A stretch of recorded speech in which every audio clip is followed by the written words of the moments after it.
add and subtract. So to add polynomials, all we're going to have to do is combine like terms. To subtract polynomials, we'll have to distribute the negative.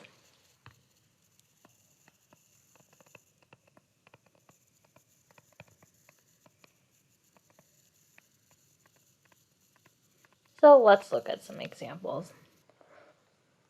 Example 1.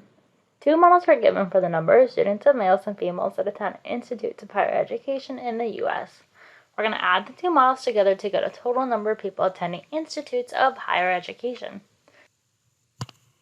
So all we need to do is go M plus F equals total. So what does that look like?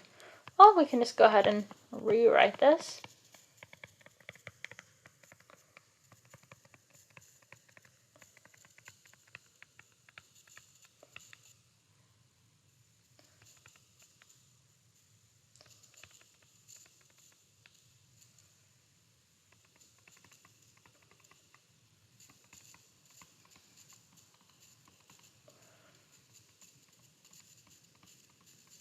Well, I ran out of room, but I'll put this by the number below.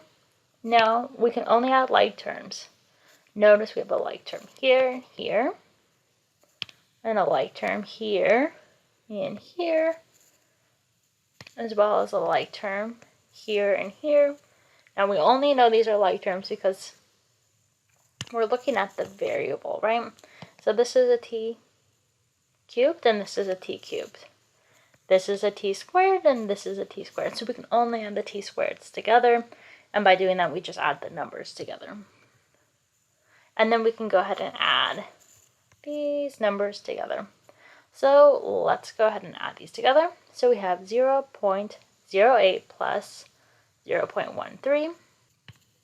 So we get 0.21 t cubed. Then we have minus 4.5 minus 7.8. So what we can do is just kind of ignore the negative sign, just add those together, and then keep it the negative sign. So it's definitely going to be negative, and it's going to be negative 12.3 t squared. Then we're going to move on to just the t.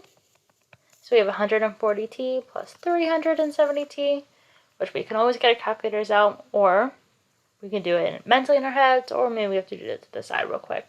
But this is going to be 510t. Then let's go ahead and just add the numbers together. These are both positive, so it's just going to be plus 265,000. And then we are done. This is the total when we add the 2 models together. Now let's do another example. Example 2. We have 3x cubed minus 4x plus 7 and minus 8x cubed plus 9x minus 2. So we're going to notice that negative sign. So let's go ahead and just distribute, because it's a lot easier to remember that we have a negative sign there when we distribute it. So we have 3x cubed minus 4x plus 7. That doesn't change. Then if we distribute, let's just go ahead and have a positive sign. So then we have negative x cubed. We have negative 9x, but then we have plus 2 because this is a minus 2, so that changes signs to positive 2. And the other two are positive, so that becomes negative. Now we're just going to go ahead and add like terms. So we have a x cubed here and x cubed here. So we'll add these together, right? Then we have minus 4x, and we have another minus 9x, so both an x, so we'll add those together. And then lastly, we have a 2 and a 7. So let's go ahead and add those together. So what do we get? Well, we get 3x cubed minus 8x cubed, so 3 minus 8 is equal to negative 5x cubed. Then we have minus 4x minus 9x, so we get minus 13x. Then we have plus 7 and then plus 2. So we get plus 9. And this would be our solution to this problem.